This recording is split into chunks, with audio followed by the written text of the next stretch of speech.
Got the number here for Magnus if you want it. No, here's Magnus. Go for that. I am right here. The teeth, Magnus. Hey, good to see you.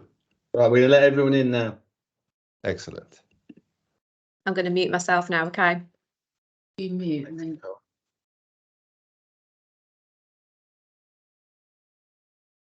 Did you let everyone in?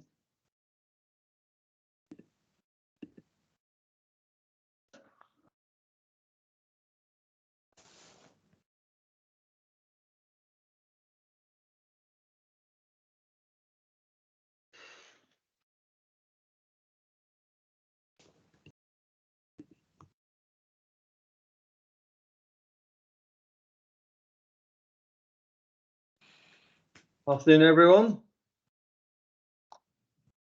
Thank you for joining us today. We're here today, Magnus, aren't we? By the skin of our teeth. Teams. Funny, I had exactly the same problem this morning with my wife, who couldn't get on Teams either. So I became the IT help desk this morning, which is not a good way to start the day. I am here, Nick, at last, and happy to be with you. Good, thank you. Quite a sensible jacket you've got on today, I think. Well, it's a national buying group, so I figured it's a good idea to look a bit spiffy. But thank you. It's the first time, it's the premiere use of this jacket. I do have pants to go with it, but you have to trust me on that. This is Teams after all. Absolutely, yes. We don't want to get in trouble, but I thought you got the name wrong, because last time you called us the Natural Born Gamers. Yeah. And I have a new nickname for you today again. So, okay. So yeah, there'll be more where that came from. Okay. And how's the music scene? How last time you were telling us about Ghost in yeah. Well, when we met in November, I proudly shared the number of heavy metal bands per capita export numbers, which Sweden and Finland excel in. And Ghost is one of those heavy metal style bands that we're proud of. Actually, it's really interesting. I don't know if you've seen Finland's winning song for their Eurovision entry this year. No. It's a wacky guy calling himself Windows 95 man. So it's got kind of like a retro technology feel, and it's bound to do good numbers in May when the final takes place. Okay. Maybe not as good as Tim's heavy metal band, the Cradle of Filth. Yeah, exactly. Well done. You remember. What a great time we were having, by the way. Right, I was doing a little bit of conference chatting here to try and get everyone on. I know. Yeah. I think we've. Are you able, by the way, are you just able to see the slide in my background as well? I can see the slide fine. Good. So for everyone on the call now, let me do a brief intro of Magnus. But beforehand, if you want to ask questions as we go, please do. There's a Q&A button that the one I can see is at the top of my screen. So if you put a question on there, hopefully by the wonders of science, he will seamlessly answer it without taking breath or hesitation as we go through. So please ask questions as you go. Now, do you want to try one, Nick, just to make sure it works and that I can see it well? Just, Someone ask a question of Magnus. Yeah. Who will win the Premiership in 2024? Ooh. Not Man United. Alas, unfortunately not. Will it be Arsenal this year? Maybe. At any rate, so I'm hoping Nicole will fire that question. Has anyone actually asked a question yet? I know. Here's a good one. There is a question on there, is there? No, Magnus has got to click on the Q&A. Do I? Yeah, you got to click on the Q&A. It comes down the side, Magnus. Really? Here we go. You just said test question. Okay. You got that? Yeah, I think I do. Yeah. Okay. Oh, yeah. Test You can tell question. this is brilliantly scripted, isn't it? Yeah. Right. Magic So, of- so for those of you who weren't there in November, Magnus kindly came in as our keynote speaker. He covered all sorts of topics. The one I remember, the first one I remember, was about how the UK economists were so gloomy and miserable and off the mark compared with the rest of the world, which probably is a bit of a function of us at the moment. And then we talked about daring to be different, daring to suck, and daring to be misunderstood. But overall, being happy to be called an idiot. So I've found that very useful because I get that called a lot. So at any rate, you're now going to talk about the future and what will begin in 2024 and what are the trends. So over to you, Magnus. Thank you very much. Thank you, Nick. Thank you, National Buying Group. It's a pleasure to be with you. Thank you for making time today. And I'm honored. I'm going to be speaking for about 30-ish plus minutes. Feel free to ask questions during or stay on afterwards, and we'll have a Q&A or a discussion. I've made a presentation today assuming that you were a part of the conference in November. So there will be very little, if any, overlap with what I said then. But it will be an extension, and we're going to focus a little bit on what's left of 2024. After all, it's been 6 weeks already, although for some, I know it feels like it's been a lot longer. I'm looking out over a gloomy, snowy Stockholm right now. Now, whenever I speak with companies that have an abbreviation like NBG, I go on to a site called Urban Dictionary to try to see what does this abbreviation mean, or what can it mean on a more kind of urban slang. And you'll be pleased to hear that NBG actually stands for nasty but good. So I think that could probably be the slogan for next year's conference, if I'm not mistaken. What I'm going to be doing today is I'm going to be giving you a context of some of the trends we are living through, some of the most exciting opportunities. Some of them have a very clear bearing on all things carpentry, construction, procurement, building brands, i.e. close to what you guys do within and around NBG. Some of them will be a little bit outside of that, hoping that they will have relevance for you on a more kind of human level. As you recall, my primary business is actually writing books. This is a selection of them in various shades of mediocrity. In 6 weeks, and this is the only self-promotion I'll do today, my new book, Dare to Be Different, is coming out. It's a book about, you know, that strange, slightly shameful inner being we all have, that it doesn't really fit in, it doesn't really belong. And it's in all of us, although we do our best to fit in. But this is a book to help you celebrate and actually strengthen that side. And in a time when so many things try to force us into conformity, not least algorithms, you know, based on here's what other people bought, you should buy these things as well. So that's my one and only self-promotional book plug today. Now, the future. You might not know this, but the future as a concept is merely 200 years old. What you're looking at here is the kind of linear model that we learn about in school, right? You know, the Roman times were then followed, at least where I'm from, by the Vikings, then book printing, Reformation, Renaissance, Enlightenment, and you will recall, we predicted flying cars by 2024, but we got face masks instead.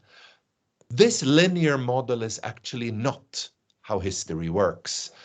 And a historian, his name, Angus Maddison, based at the University of Groningen, tried to craft an image of the world economy spanning nearly 2,000 years. So what you're looking at here is GDP per capita from the year 0 until more or less today.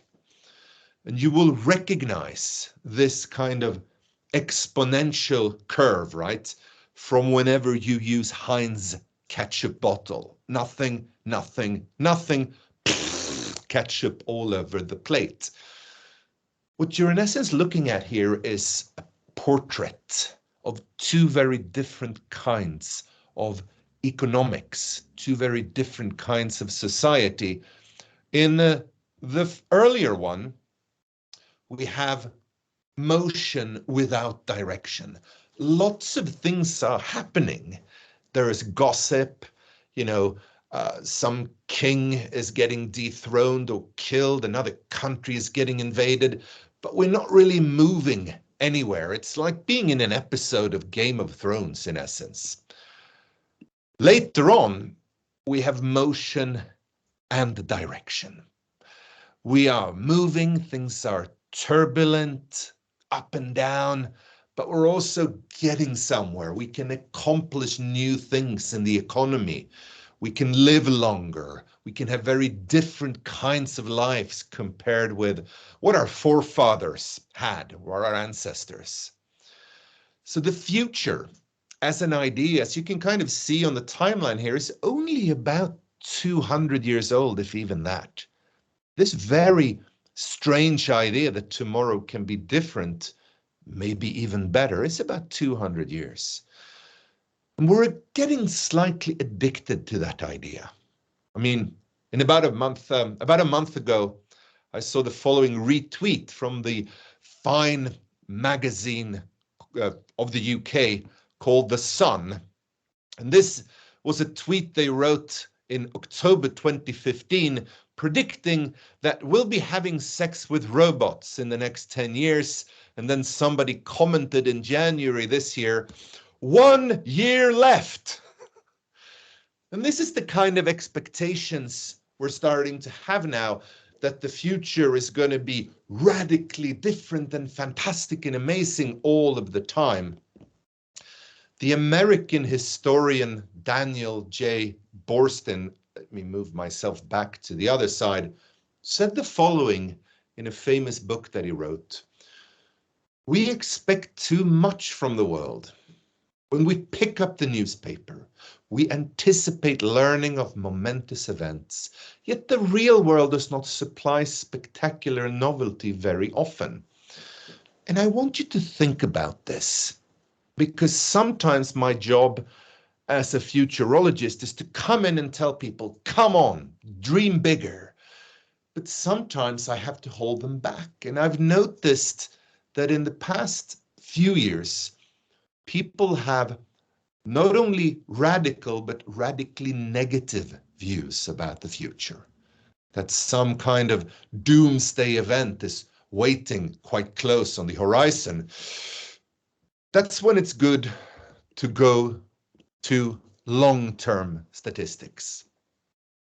I could recommend this source. It's called Our World in Data. Some of you are familiar with it. And they specialized in long-term statistics about the world, how we live, demography, and sometimes economics.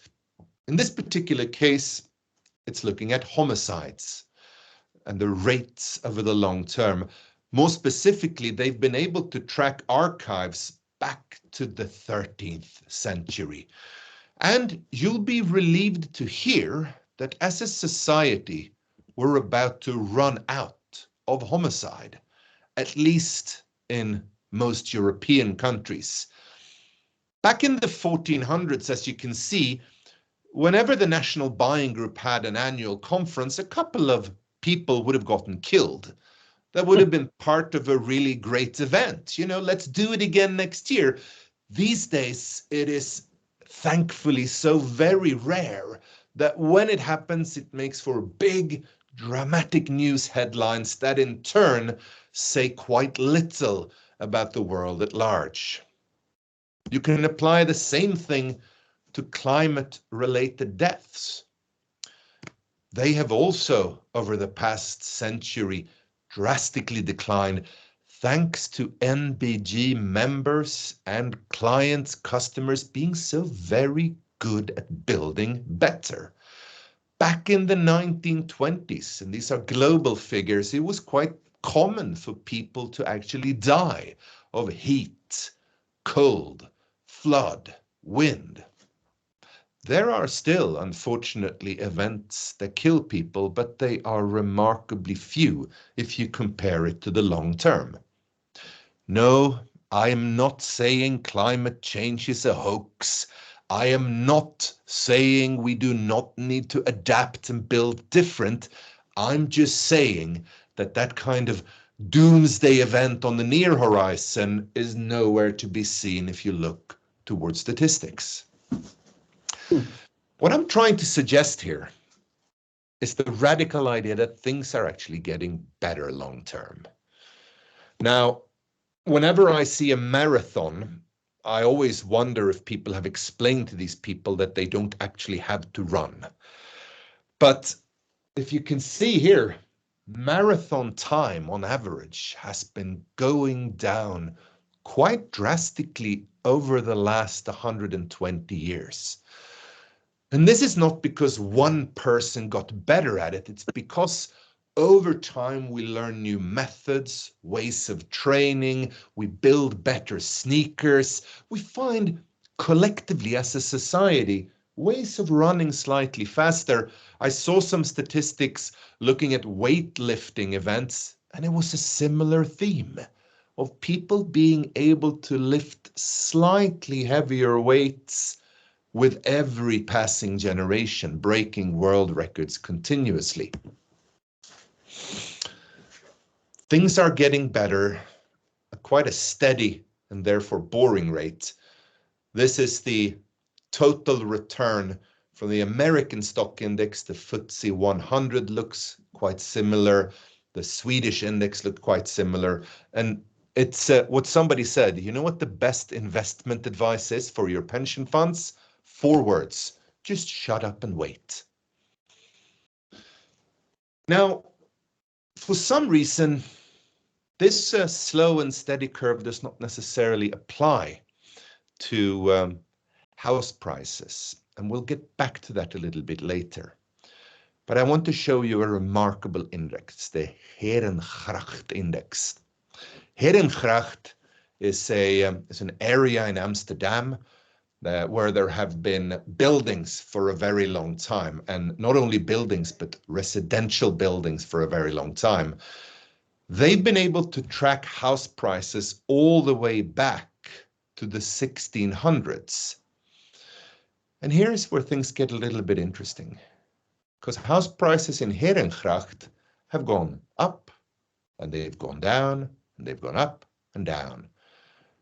And I want you to think about this, because in the UK, in Sweden, in Canada, and in many places, we have talked today about historically high house prices, and they've often taken kind of a 50-year time span. And as you can see here in Herengracht, you've had a 50-year boom, but you've had a century-long decline a few hundred years ago. Now, why is that? Well, one of the things has to do with the fact that a house actually performs the same task for us over time. We live in it, we eat in it, sleep in it, so on, a couple of other household tasks, but it doesn't fundamentally change. We can get back to thinking about this. What is the long-term outlook for housing, house building, and so on? Now, when you look at the world right now, they pay very little attention to long-term optimistic statistics. Ipsos, a pollster, does a monthly survey. These are your latest findings from January this year, where they ask citizens in different countries, do you feel that the country you are living in is heading in the right direction, or are they off on the wrong track? Globally, and I've been tracking this index for about 10 years, we have almost always been around 2/3 feeling that the country they live in is on the wrong track. So most citizens polled are quite pessimistic. Then we have a few optimists, topped by Singapore, Indonesia, India, couple of others. Brazil, you can see almost a perfectly divided nation in terms of pessimism and optimism. But then we have the rest of us. Now, I know, fellow dear UK people, that you always believe that you can dominate in the sport of pessimism. Actually, you cannot. You're here somewhere in the mid-table. You're in essence a kind of Everton when it comes to pessimism. May I suggest you come to Sweden instead? Our currency is dirt cheap. So in your next vacation, you can live, you can splurge here, and you can learn about pessimism. At the very bottom, if you win the World Cup of Rugby, it's a sign that your country is going to hell, South Africa. And in terms of cricket, it's actually better to lose the final. You can see India there being far ahead of Australia. So most of us operate in a theater of pessimism in the face of long-term optimistic statistics. This, my dear Watson, is a true mystery. Why?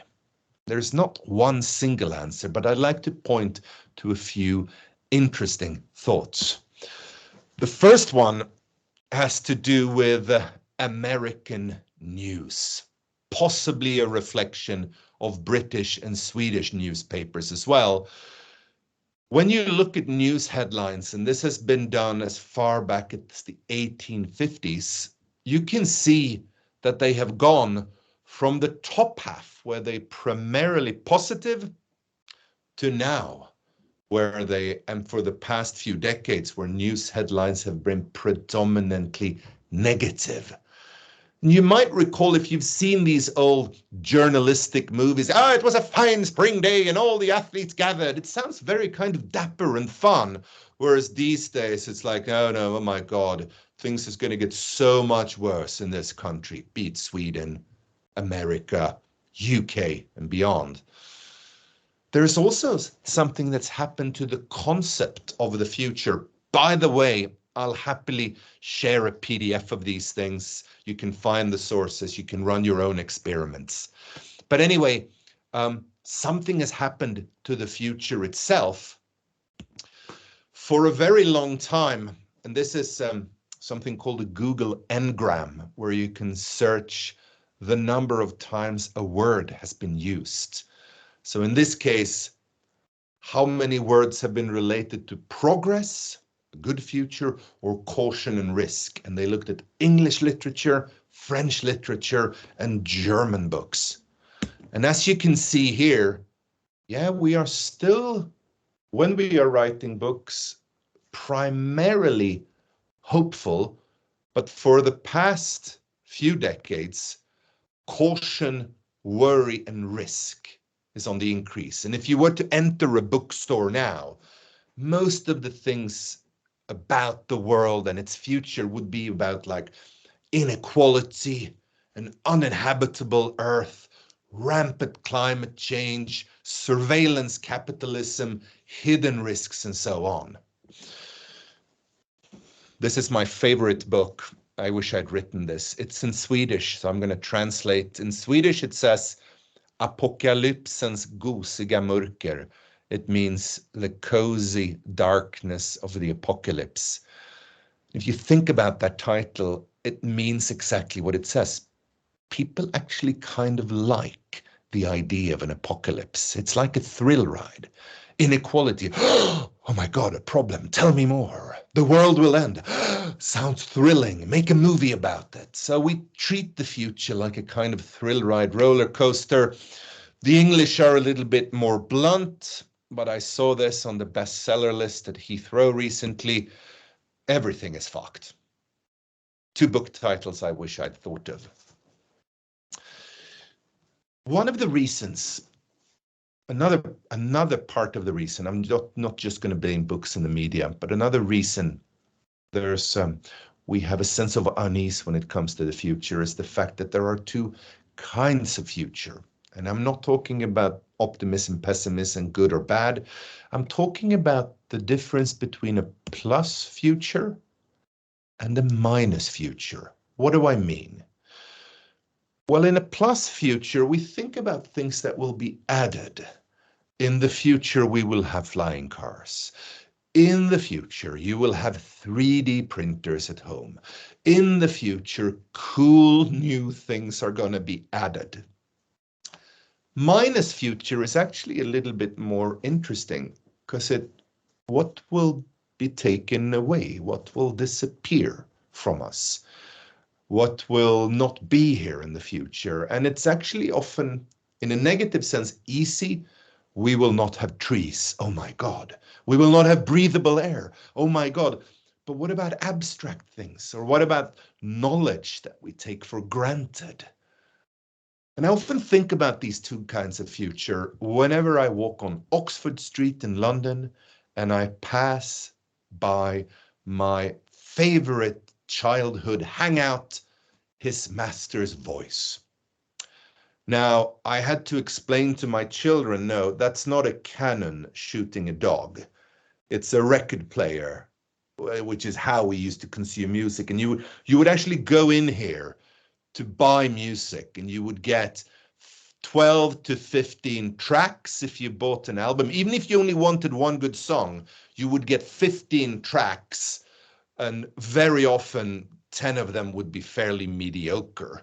So it's in essence a kind of way of cheating young people out of money. And as you can see here, there's part of feeling nostalgic and, oh my God, I'm so sad it's not here anymore, the minus future.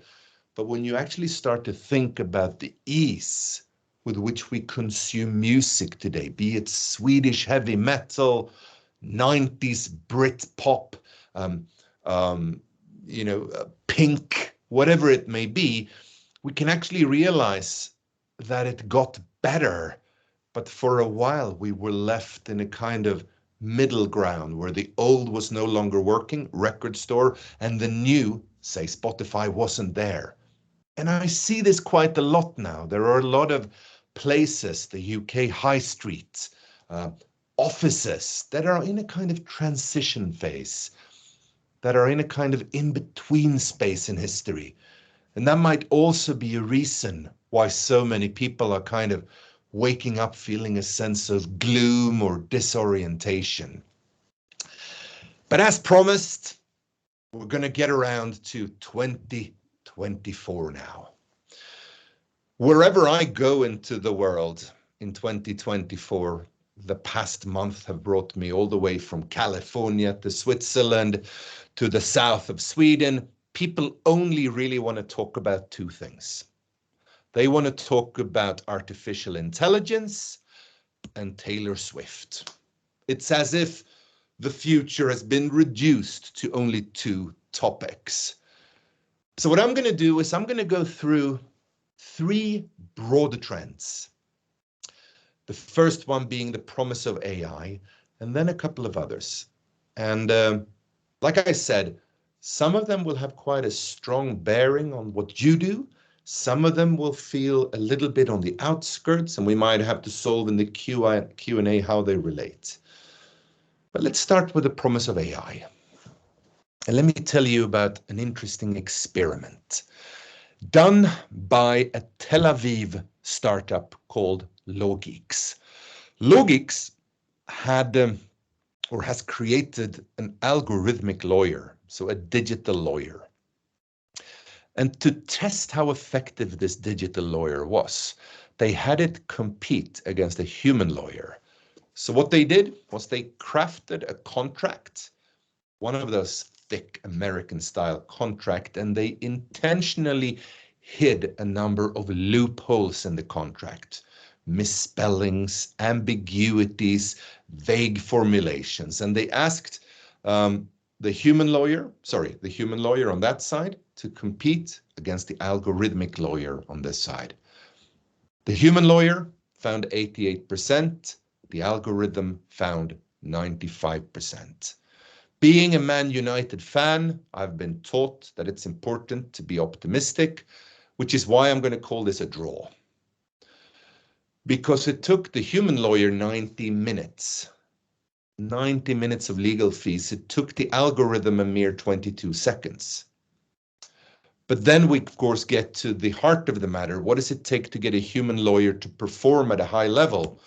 Well, it takes coffee, salary, motivation, meaning, free time, sleep, snacks, booze, and of course, an afternoon Teams meeting with NBG.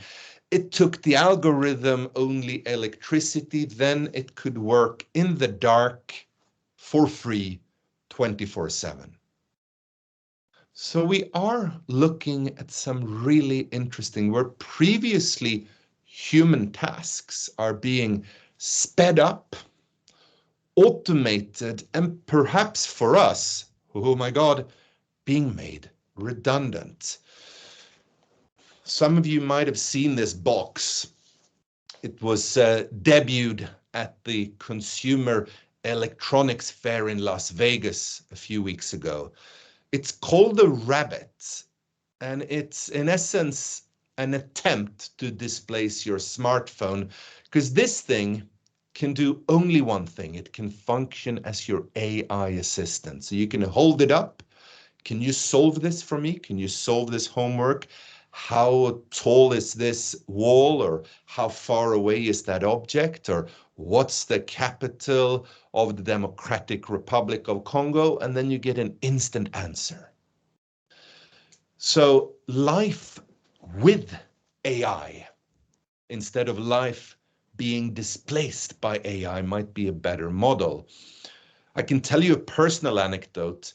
A few years ago, I had the good fortune of writing a book with a Swedish pop music journalist.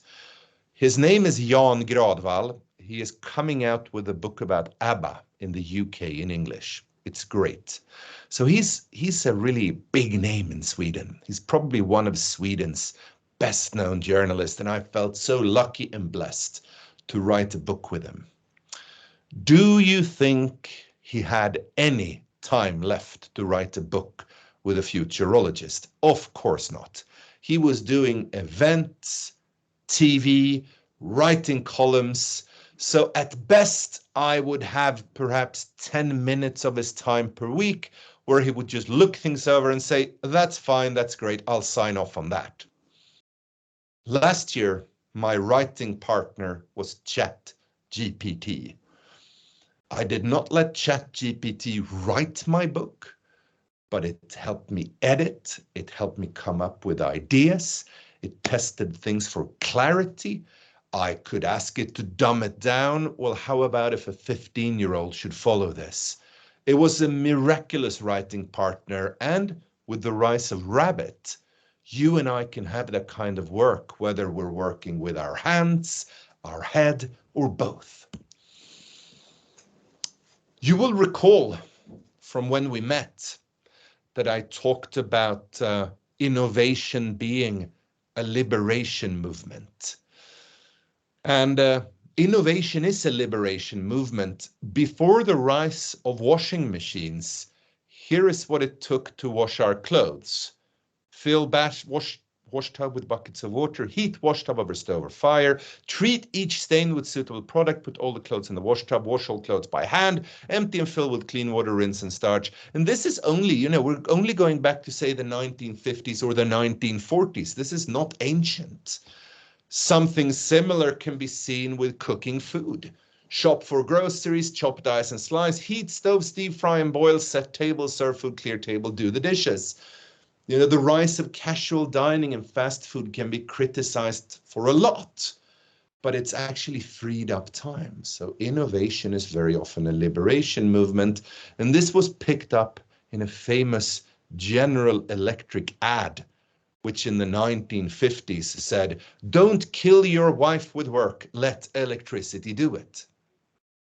You and I are on Teams right now, and we'll have to think about how normal events are usually run.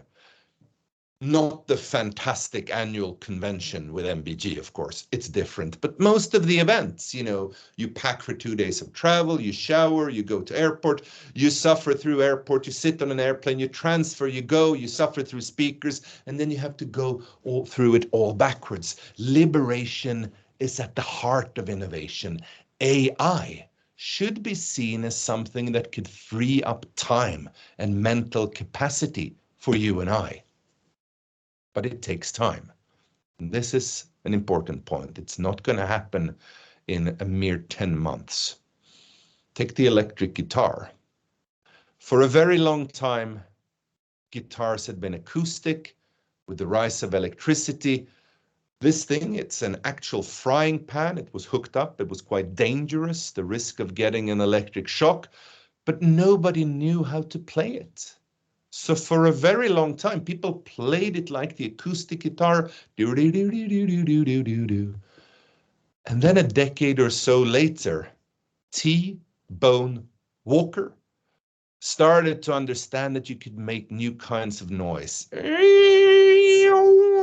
Sister Rosetta Tharpe, Google her, one of the first mavericks when it came to electric guitar playing, Jimi Hendrix. But as you can see here, it's nearly a decade after the invention have been made, maybe 2-3 decades before it became mainstream. And this is innovation's dirty little secret. And I'm thinking we're going to see something similar with AI. Right now, we're kind of using it as a fun trick, not yet for productivity because we don't quite understand how. If you're a writer, if you're a carpenter, how to get around to doing it. You will recall from the annual convention, but it's worth repeating, that for a long time, factories were built upwards. They were built vertically because that's how power, steam power, coal power traveled. So you'd have something being done on every floor of these factories. Then after a few decades of living with electricity, Henry Ford copied the horizontal slaughterhouse model, and you realized we don't actually have to build factories upwards. They can be built in a kind of horizontal mode, which will make them more efficient, and of course the products being made significantly cheaper. The promise of AI. This is a Waymo. If you find yourself in San Francisco, you are bound to travel in the very first driverless taxi. It's quite a funky, spooky endeavor. And of course, existing drivers have been so angry and upset about this that last weekend, a crowd of angry onlookers set fire to the Waymo, a little bit similar to the Luddites once smashing up spinning jennies in the UK. But in the long run, think about the potential.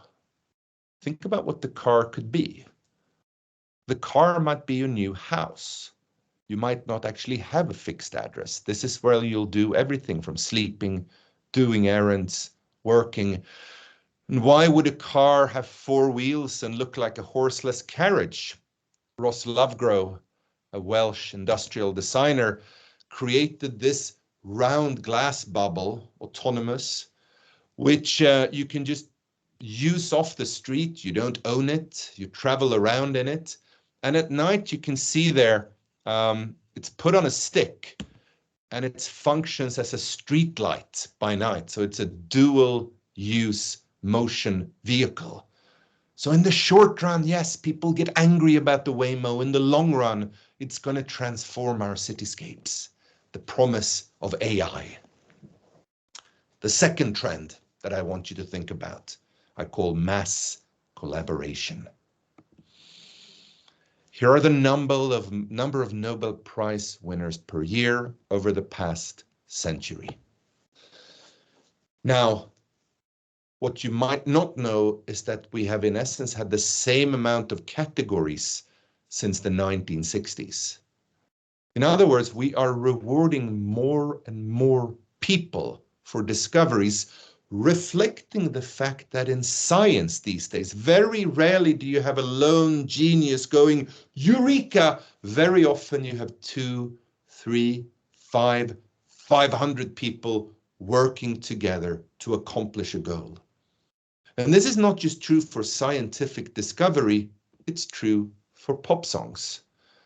Last year, Beyoncé had a hit with a song called Alien Superstar, which has 24 songwriters spread around the world, part of a broader trend Here are the number of global hit songs with 2 or more songwriters. You know, it used to be Lennon-McCartney that was unique.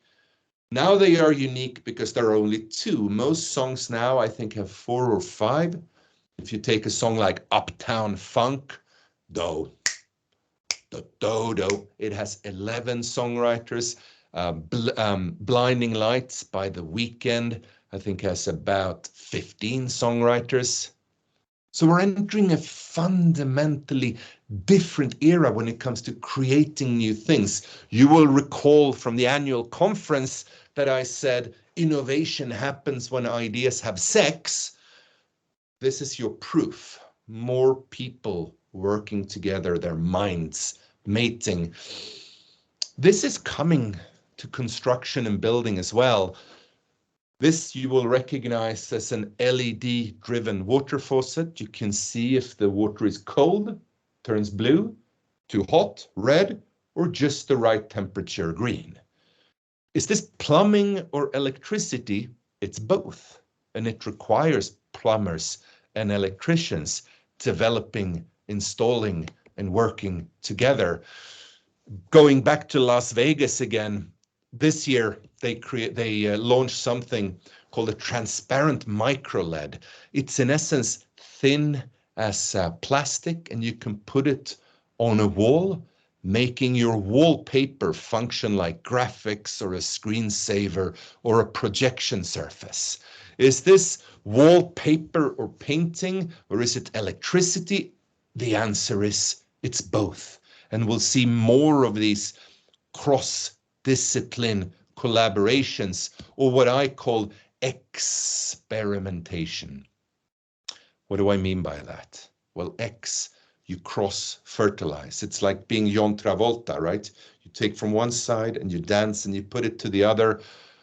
I shared with you the story of how Nintendo came up with something to rival the Xbox and the PlayStation by going to an automotive manufacturer who showed them the chips triggering airbags, ultra motion sensitive chips with which they were able to make the Nintendo Wii. So by going outside of the regular suppliers, they could transform their offering. There's an even more groundbreaking example from life sciences. In Gothenburg, a number of children were suffering from an autoimmune disease in the early 90s, and the doctors were very frustrated. And the reason these children died was that they had a problem breaking down a protein called HPPD. On the other side of the world in Australia, there is a plant called the bottle brush. It looks like a bottle brush, hence the name.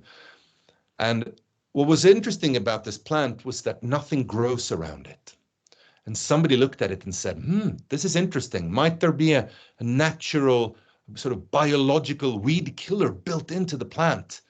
And they were able to isolate this natural pesticide, weed killer. And they started doing clinical trials where they discovered that mice, plural for mouse, went blind when exposed to it. So, of course, if you're going to create a weed killer, it's a bad idea if household pets go blind. So they threw it in the bin, but they decided to document their failure. Why did these mice go blind? And it turned out that the molecule in the bottle brush plant broke down a protein called HPPD. And because they wrote about that, the doctors in Gothenburg were able to read about it. So they asked the hospital, would it be okay if we tried giving these terminally ill children a failed Australian pesticide? Strangely, the doctor said yes. In the journal published, and trust me, this is nobody's idea of a casual read, they still used the word miracle drug. All the children were symptom-free. All of them survived in a very short space of time. It laid the foundation for a pharma company called Sobi, now publicly listed. So experimentation, exploring whether it be car parts suppliers if you make computer games, or failed Australian pesticides if you try to save the lives of terminally ill children. Finally, my third trend, and this I know it sounds like some kind of sexual orientation, the BTF movement, but I'm actually talking about the fact that we can do big things fast. And I really want you to pay attention now, being in the realm of renovating, constructing, building, because we have forgotten that we can build big things fast. The Eiffel Tower, from plan to finished product, 2 years. The Apollo 8, the first moon mission. They didn't go to the moon, they orbited the moon, took 134 days. Disneyland was built within a year. The French TGV, Train à Grande Vitesse, the speedy trains of France, built within 5 years. JavaScript, which is what you see on any website now, it's a programming language, was constructed in 10 days. The city of Shenzhen, China, was built in 3 years. The iPod was made in 10 months. The COVID vaccine was built in 2 months. And of course, if I just reduce my size here a little bit, building a third Heathrow runway, 18 years and counting. So like I said, we have forgotten the fact that we can do big things fast. And I'd like you to think about something so cheerful as the doomsday curve here. The percentage of humanity it takes to kill all of humanity. At the bottom, you go all the way back to 12,000 BC up to modern times. And as you can see here, for a long time, if you wanted to kill the entire world, you needed the entire world, armed with stick and stones, try to stab and kill each other. Today, Al-Qaeda or Vladimir Putin, having a bad day or, hijacking some kind of bioterrorist weapon, it's all over. So why am I saying there might be reasons to be optimistic here? Well, most of us don't wake up in the morning aiming to kill as many as possible. Most of us wake up trying to make something good or make a decent living. And increasingly, you and I have the power to not just do bad things, but to do good things cheaply. I'll give you a few examples. Solar panels have never been cheaper. You can actually see on this side here, the price per voltage of solar power fully installed has in essence disappeared. It makes Moore's law in computing look slow. Several days last year, the majority of electricity delivered in the US was done by renewables. So the power revolution is already here. No, I am not saying it means that every single wind and solar farm will be a good idea everywhere, but I'm saying we have a capacity to change things cheaply going forward. Think about space exploration. It's not just for NASA or Elon Musk. Increasingly, it's for all of us. This is the cost of sending a kilogram into space. And in fact, you can now rent what's called secondary payload on satellites being shot up, and more countries are sending satellites into space. So if you have an idea that relies on observing the Earth from space, finding parking spots in Birmingham in real time, for instance, I think secondary payload will cost you a few £100, and you have a space-enabled observatory, a space-enabled killer app at your fingertips.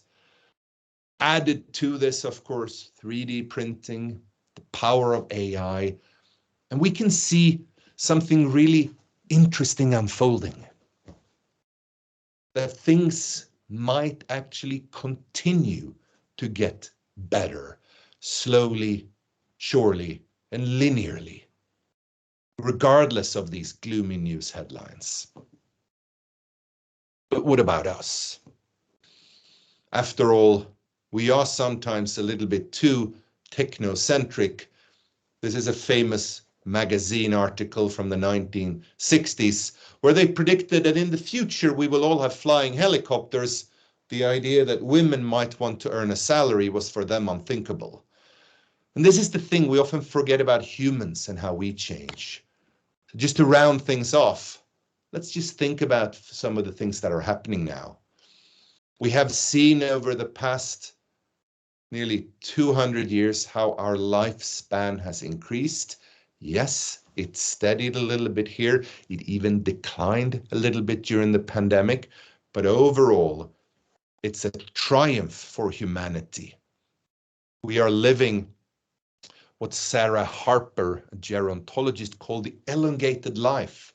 You know, we invented children in the 1890s. We invented teenagers in the 1950s. We are now inventing a new kind of age bracket, which I call the second teenage period, right? In your 60s and in your 70s, you have a lust for experimenting, second career, patronizing your local alehouse, be it what you will, and you are probably going to be happier for it. This is a remarkable slide. These are the mean scores for happiness by sex and single year of age in the UK. So to summarize, if you look over the very far end, we are quite happy in our teenage years, then very gloomy in our 20s. And then actually, we have a long period of gloom, which bottoms out in your mid-50s. So maybe one of the reasons you are feeling down is just that you're in your 40s or 30s. But as you can see here, the highest levels of happiness recorded, rivaling those of your teenage years, comes in your 60s and 70s. Added to this, we have two very different maps of the UK. One looks like this, it's a geographic map. The other is what's called a cartogram. Here is where people are actually living and moving to. And it's a radically different view. And you can see variations of this in every country, a kind of urbanization movement. Good or bad, I don't know, but it changes our behavior. This is a German study where they looked at the relation between average walking speed of pedestrians and city size and found that they were almost fully correlated. In other words, if you live in Birmingham, Manchester, Liverpool, Stockholm, New York, you're bound to do things at speed. Fast meetings, you drink takeaway coffee out of paper cup. If you live in Haparanda, small town in Sweden, yeah, things are going to be a little bit slower. Finally, of course, with the rise of AI, what are some future-proof jobs? What are you and I going to work with? This was studied by Oxford University and found that the least likely job to be automated was a dentist. And to understand why, here is Swedish robot designer Simone Giertz, who made a robot to help her put on lipstick in the morning. And as you can see, it's a little bit of a disaster.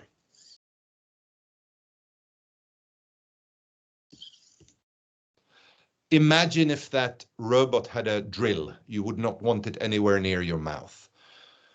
The hand has been evolving for millions of years. So handicraft, dentistry, building, touching, shaking hands, massage therapy, future-proof jobs. The second least likely job to be automated were priests. Because priests try to answer questions that cannot be answered by ChatGPT. In other words, what about us? You and I will in the coming year become long-living, fast-walking, and working as dentist priests, a new kind of hybrid profession.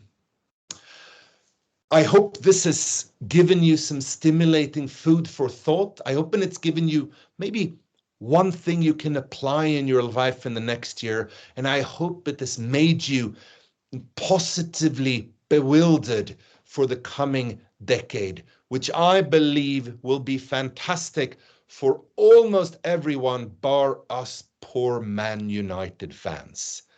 I now welcome questions and thoughts from the rest of you. Thank you.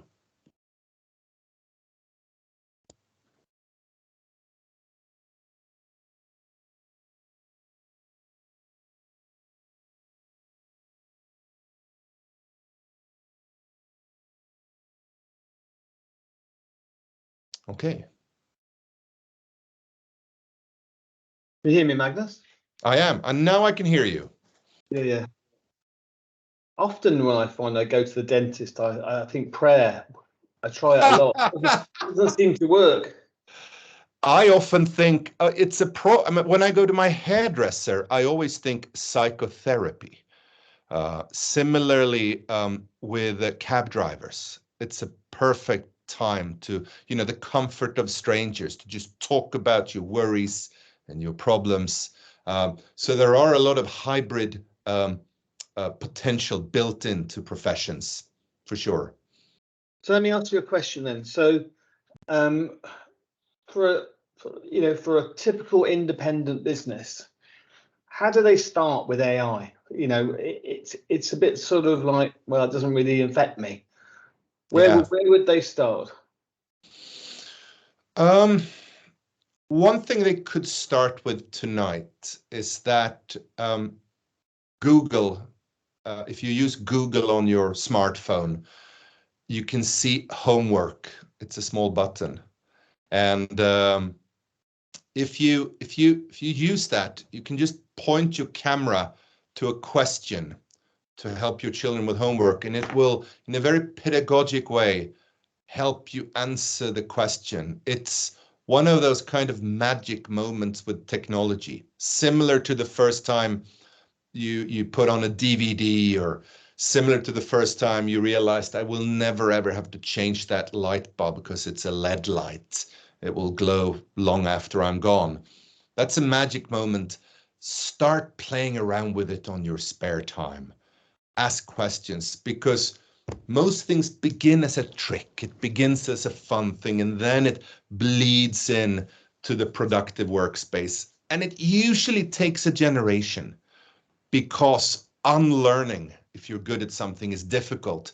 So it has to be an amateur that applies it. But if you think about the number of intellectual problems when it comes to all things from sales, for sure, how to sell, how to make good sales, how to make short-term sales, that's an intellectual problem.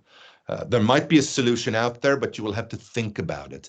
But also, if you look at anything from, building sites, work sites, and so on, more and more problems are becoming intellectual because it's about connecting things together. I mentioned the blend between electricity and plumbing. There are so many of these problems flowing forth. So I think you'll find in a very short space of time, if you give yourself a week, a month to play around with it, that you're going to find usage for it, no matter your profession. Mm.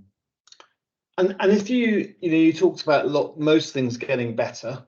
Mm. So, but service is sort of one of those outliers where it's got significantly worse. Is that me being gloomy, or actually do you think that's going to start getting better a lot quicker? Because AI, a lot of the computer-driven solutions are just frustrating, aren't they? Mm. And how would we apply that to our merchants in terms of how they get better? So it's one of those things, right? I mean, first of all, just because I say everything or some things get better, it doesn't mean that everything gets better. And service is one of those things that gets people riled up, right? Oh my God, I remember when you used to speak to a human patron. Nick, you look positively worried. Service is one of those things where we have all had instances, be it, trying to change my airplane ticket, or waiting for British Telecom or something like that to answer my call. It's not actually AI that's used for these kind of customer care centers today. It's usually quite old level voice recognition technology, usually installed about 5 or 10 years ago, or they have one of those databases online where, like, type your question into a box and we'll see if somebody solved it for you. There was a test being done with AI-driven psychotherapists. So somebody who would listen to you and then help guide you through your emotions and give you recommendations. And they did a similar test to use a human psychologist and an AI psychologist and the scores for the AI psychologists were, after 6 weeks of treatment, higher. But for psychologists that used artificial intelligence, they had the highest scores. So psychologist Nick, I'm sharing with you my marital problems, or the fact that I'm feeling down, or the dread of turning 50 in only 4 weeks. You are listening to me. You have maybe your rabbit device that I talked about, and then you consult with it and you say, oh, you know, what could we recommend here? And you've listened to Magnus and you so on and that kind of thing. So it's not about replacing, it's about augmenting. It's not necessarily going to happen fast at these legacy tech companies like British Airways, BT, Centrica, and so on. They will be plagued by these legacy technologies. But in general, I do believe that customer service, automated customer service, has a high chance of getting better. Okay. Well, fortunately, I've got Phoebe, who's not the automated customer service, and she's told me that if you press the Q&A button, then questions will appear. There are. So we have less. Here's to the top. Yeah. Do you want me to ask the question? You answer. Yeah, let me start with Les, who's been waiting for 20 minutes. Magnus, how do you think the pioneering creativity of bands such as Led Zeppelin, Pink Floyd, and Jethro Tull during the 1970s has impacted the evolution of the contemporary Swedish thrash metal scene? I love this question. And do you recognize that the past has indeed affected the present? Absolutely, Les. I think it's a fantastically insightful question. You know, it comes back to standing on the shoulder of giants. Think about a band like Kraftwerk, the German electronic pioneers. They started in Germany in the 1950s when German culture was contaminated. It was fully unusable. So the Beatles came out of things like shuffle and skiffle, you know, these kinds of bands. Kraftwerk could not use it because the Nazis had just destroyed German culture. So they said, let's just look to the future instead. Let's look to new technology. Let's make music about traveling on the Autobahn or the Trans-Europe Express Railway. And now all of these bands, including, I would argue, Pink Floyd, are indebted to, you know, using technology for melodic use. It's standing on the shoulders of giants. And I love this question as well, because some people now get stuck in a kind of copyright legalistic battle instead of recognizing that creativity is this human instinct. It flows over, you know, architecture can affect art, can affect music, can affect the UK, can affect Sweden, and so on. So I love it. It's great. Now, Stuart says, Magnus, brilliant. Thank you so much. And I've seen and engaged plenty of speakers. Okay, good for you.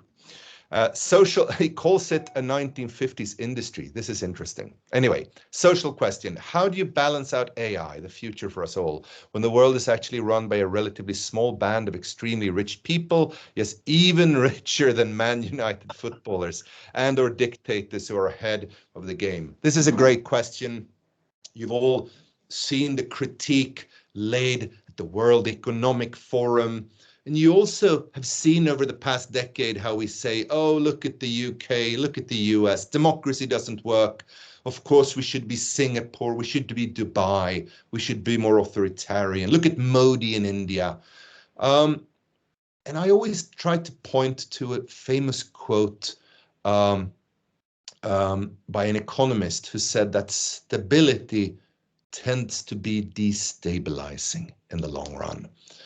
And many of these kind of authoritarian countries are stabilitocracies. Stabilitocracies, it's a self-made word. They're there to kind of protect the status quo, to make things stable and calm. Whereas the US, and I would argue the UK, has dynamism. No, it's not safe. No, it's not reassuring, but it's dynamic. And I actually believe, and I'm an amateur in the subject. I don't want to go down the rabbit hole of Brexit. But I do think that the UK freeing parts of their economy up for new experimentation is a very interesting experiment. Sweden is still part of the EU. I could talk for hours about this, but there is something very interesting happening in the UK right now, which is at the opposite end of these kind of billionaire authoritarian dictators, stabilitocracies. And you must recall as well that the UK was the only place where the EU worked, right? The four freedoms. Where do people want to go? The UK. Where do we want to invest our money? The UK. Where do we want to sell our services? Whether we are Swedish futurologists or Polish plumbers, we want to sell them in the UK. Nobody dreamt of going to Romania. Few people said, you know what, Lithuania is where I'll put my money. So of course, I believe that the last chapter or even the next chapter about how we will work together in Europe has not been written yet. So be proud over the fact that you have dynamism. Work on the dynamism. It's an asset, if sometimes a slightly unnerving one. And then we get to Mike. ChatGPT, ask it to solve any Excel issue. Mike, that one is easy. Microsoft hates working with anybody else. Our experience on Teams here, trying to set it up this morning, me working out of Apple, is an example of that. So you're either going to have to use Microsoft for that. I know they're trying to make it work with ChatGPT, and they have some kind of collaboration. But Microsoft Excel is a puzzle wrapped inside of an enigma. People will still tear their hair out in 100 years over that. Magnus, thank you very much for. Thank you. Very, very entertaining. I mean, the good news for you is now you're nearly 50, you're going to start getting even happier, which I find quite terrifying. But I still have 5 years to go, supposedly. So I still have 5 years. If you have, I'll send out the PDF. I'll add my email. If any of you have questions or things you want to challenge me on, I'll try to answer personally. If you can give back and say, hey, turning 50 wasn't all that bad. I know your 40s sucked, Magnus, but things are getting brighter. That'll be much appreciated. Great. Okay, Magnus. Thank you, Magnus, and thank you very much for everyone for joining us here at the, what are we called now? We're called Nasty but good. Nasty but Good Buying Group. Take care, everyone. Thank you. Bye.